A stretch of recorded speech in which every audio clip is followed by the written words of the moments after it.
नमस्कार फ्रेंड्स, मी डॉक्टर सलाम। तर फ्रेंड्स, तुमचे दात खूप जास्त शिवशिवतात का? किंवा तुमच्या हिरड्याच्या खालील भागांमध्ये खूप जास्त रक्त येतं का?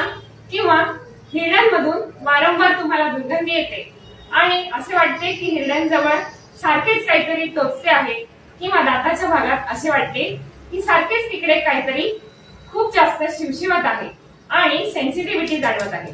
तर फ्रेंड्स, हे आपण आजकाल एकदम कॉमनपणे बघत आलो आहोत की सेन्सिटिव्हिटी ही जास्त जाणवते। तर फ्रेंड्स, याचे मेन कारण आहे ऍसिडिटी। तर ऍसिडिटी ही का होते, आम्लपित्त हे शरीरात का उत्पन्न होते, तर याचे कारण आहे हरी, बरी आणि करी। तर फ्रेंड्स, हरी म्हणजे अतिघाई करणे, त्यामुळे आपल्या शरीरात इमोशनल बदल होतात आणि आपले दात सुद्धा शिवशिव लागतात। किंवा बरी म्हणजे जास्त स्ट्रेस किंवा ताणतणाव।